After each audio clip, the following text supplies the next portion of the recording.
Hello दोस्तों, नमस्कार। चलो देखते हैं आज अगला क्वेश्चन। अगला जो क्वेश्चन है हमारा ये है, ठीक है। ये हमारा क्वेश्चन है भाई, दिए गए दो संख्याओं की महत्तम समापवर्तक तथा लघुत्तम समापवर्तक क्रमशः 12 तथा 72 है। यदि इन संख्याओं का योग 60 हो तो इनमें से छोटी संख्या निम्न में से कौन सी है। तो आपको बताना है इसमें कौन सी है, ठीक है। चलो कर लेते हैं।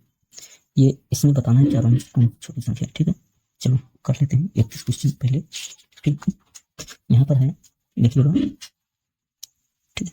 यहाँ पर जो क्वेश्चन है हमारा दिखाई तो दे ही क्या होगा, ठीक है। चलो दो संख्याओं की महत्तम समापवर्तक पहले ले लेते हैं। दो संख्या, मान लीजिए कि वो संख्या हमारा क्या है, एक संख्या हमारा, हमने मान लिया जो संख्या है हमारी, एक संख्या हमारा ए और एक है हमारा बी, ठीक है। ये वाली संख्या मान लेते हैं। अब इन संख्याओं को देखते हैं। एक का मान लिया 12 ए, एक का मान लिया 12 बी, दो संख्याएं हो गई। अब दोनों संख्याओं को, इन दोनों का अगर लासा लेते हैं एलसीएम तो हमारा क्या हो जाता है 12, ठीक है। अब ए बी तो लिख लेते हैं ए इंटू बी किसके बराबर में है भाई, 72 के बराबर में। किसके बराबर में, 72 के बराबर में, ठीक है। यहाँ पर देखिएगा किसके बराबर में है, 72 के बराबर में, ठीक है।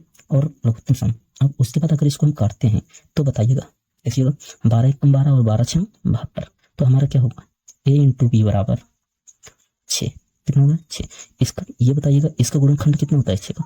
और 6 का गुणनखंड अगर हम करें, जैसे मान लीजिए 6 गुणे में 1, तो हम 6 एकम 6 हो जाएगा। इसका अगर हम दूसरा एक गुणनखंड करते हैं, जैसे 3 इंटू 2, तो 3 दूनी 6 हो जाएगा, ठीक है। तो इसको हम ले जाकर क्या करते हैं, गुणनखंड हमारा ये है, इसको हम ले जाकर के 12 से क्या करते हैं, मल्टीप्लाई करते हैं, गुणा करते हैं। तो देखिएगा इसको, तो ले जाकर के ये जो 12 है यहाँ से कर देते हैं। देखो 12 गुणे के 2 करते हैं तो भाई क्या हो जाता है, 12 दूनी 24, ठीक है।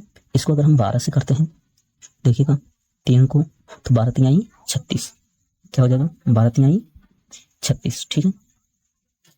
देखते हैं, चलो 12 तिहाई 36, तो इसको हम क्या करते हैं, जोड़ देते हैं, ठीक है। 6 4 10, वहां से लगा 1, ठीक है। 3 2 5 1 6, आपका आंसर हो जाएगा 60। देखिएगा भाई इसमें कहीं आंसर में 60 है, हाँ ये आपका आंसर सही है, ठीक है। अगला क्वेश्चन है इसी प्रकार से 32 क्वेश्चन देखते हैं। ये रहा आपका 32 क्वेश्चन, ठीक है। चलो देखते हैं भाई 32 क्वेश्चन में जैसे दो संख्याओं के महत्तम समापवर्तक तथा लघुत्तम समापवर्तक का योग 680 है। यदि लघुत्तम समापवर्तक महत्तम समापवर्तक का 84 गुना हो तो तथा एक संख्या 56 हो तो दूसरी संख्या क्या होगी, इसमें बताना है, ठीक है। जैसे मान लीजिए 32 क्वेश्चन है हमारा, ठीक है। 32 क्वेश्चन है हमारा। जैसे मान लीजिए यहाँ पर हम मान लेते हैं दो संख्याओं के महत्तम समापवर्तक, मतलब मासा, ठीक है, मासा। और क्या करते हैं हम, गुणन, मासा गुणा में लासा, मासा एक मासा हो जाएगा और लासा, ठीक है। इसको करेंगे, देखिए देखो मासा मान लेते हैं हमारा कहना है यक्स, और लासा जो हमारा दिया गया भाई दो संख्याओं, ठीक है, दो संख्याओं का महत्तम समापवर्तक तथा लघुत्तम समापवर्तक योग कितना है 680। यदि लघुत्तम समापवर्तक और महत्तम समापवर्तक का 84 गुना हो, कितना गुना हो 84 गुना हो, इसको मान लेते हैं 84x, ठीक है। अब जब हम 84x मान लेते हैं, 84x में बोलता है क्या, योग बोला है। जब योग बोला है तो 84 में एक x, इसको कितना हो जाएगा 85x, कितना हो जाएगा 85x। तो 85x जो है भाई किसके बराबर में ये है 680 के बराबर, किसके बराबर में 680 के बराबर में है। इसको अगर हम काटते हैं, ठीक है, अगर हम 17 से काटते हैं, देखिएगा 17 5 85, ये इसको काटते हैं 17 चौका 68, 40 हो गया, 5 1 5 और 5 8 40, ये 8 हो गया, कितना हो गया 8 हो गया, ठीक है। तो x बराबर हमारा कितना हो जाएगा 8 हो जाएगा। तो a गुणे के b मान लेते हैं हम, जैसे a एक संख्या आपका 56 भी है, मान लेते हैं a गुणे के b बराबर हमारा हो जाएगा मासा, ठीक है, गुणे में लासा, ठीक है, लासा ये हो जाएगा मासा गुणे में लासा। तो इसको करते हैं, ये बताइएगा अब हमारा लासा कितना है भाई, आपको समझ में आ गया होगा। हमारा जो ये है हमारा लासा कितना था, ठीक है, लासा कितना था 84 गुणे में 8, यही था, हमने यहीं पर किया था। अब उसके बाद मासा हमारा कितना है, गुणे में हमारा जो मासा निकल के आया है कितना है, 8। ठीक है, मासा निकल करके आया है 8। अब 8 गुणे में भाई हमारा, ठीक है, मासा निकल के कितना आया, 8। ठीक है, 8 को यहाँ गुणा नहीं जाएगा क्योंकि मासा का ही सिर्फ 8 ही है। ठीक है, बराबर में ए गुणे की बी है। ए हमारा कितना है, बी हो गया, गुणे में एक, एक का कितना है भाई, 56। ए का एक संख्या 56 हो तो कितना, 56। इसको काटिएगा, 8 कम 8 तो 8 7 56, 7 हो गया।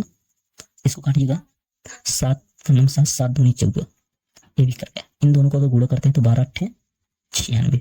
तो आपका क्या हो जाएगा, बी बराबर हमारा क्या हो जाएगा, 96। आपका क्या हो जाएगा, आंसर हो गया भाई। इसको अब देखते हैं, देखो एक क्वेश्चन जो है इसमें से हम 32, अब उसके बाद देखते हैं 33 वाला क्वेश्चन भाई। 33 क्वेश्चन कौन सा, 33 क्वेश्चन। ठीक है, चलो देखते हैं।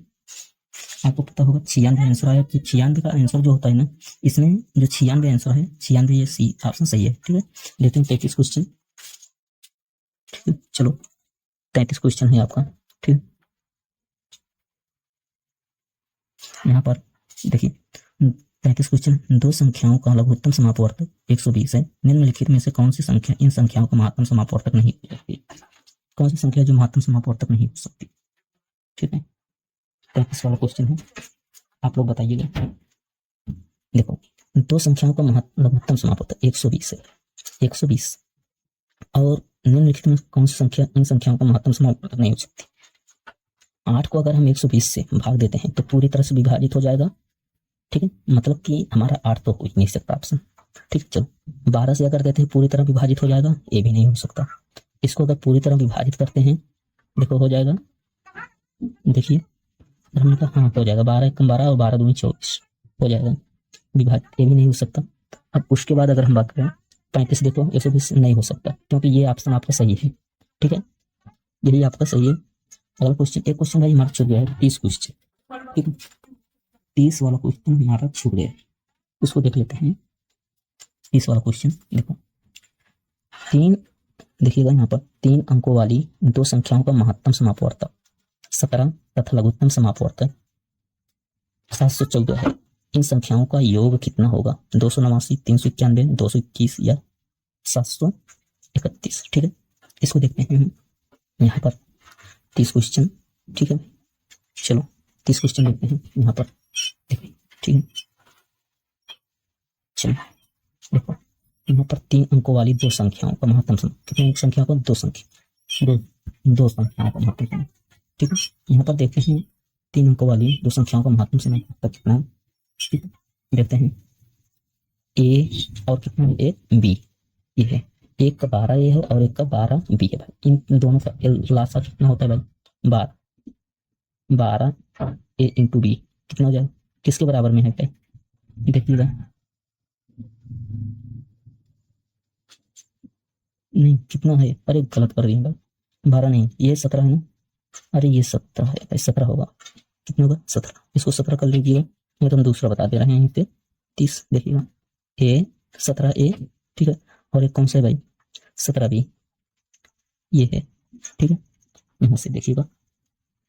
ठीक है, 17, तो इन संख्या को बताइए। देखो एक का है ये 17 ए और एक का 17, इन दोनों का लासा कितना होगा भाई, 17 ही होगा, कितना होगा 17, 17 ए हो जाएगा, 17 इंटू बी किसके बराबर में है भाई, 714 के बराबर में, 714 के बराबर।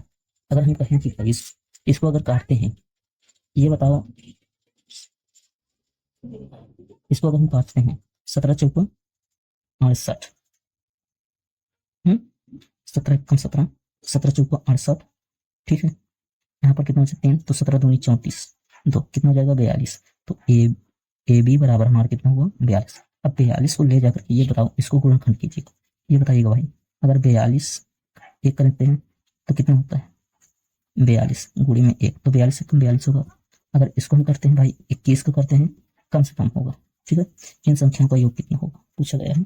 ठीक, इसको अगर करते हैं, ठीक है, ये 42, तो 21 इंटू या अगर तो करते हैं फिर भी 21 गुना 42 होगा, या तो अगर हम इसको 14 से भी गुणनखंड करते हैं तो ये बताइए 14 3 42 होता है, अगर इसको भी करेंगे भाई 6 तो 6 × 7 7 × 42 सबसे कम कौन सा है, यही है सबसे कम।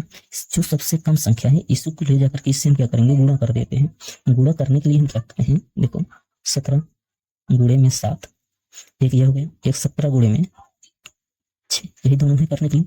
ये बताओ 17 अगर हम इन दोनों को गुणा करते हैं तो 17 7 119 होता है कि नहीं। अगर इसको करें 17 6 102 102 इन दोनों को जोड़ दो, 9 2 11 की एक हासिल यहाँ पर 2 1 1 2 221 आपका आंसर हो गया भाई। ये है आपका 221, ये वाला आपका आंसर। ठीक है, और बस इतना ही।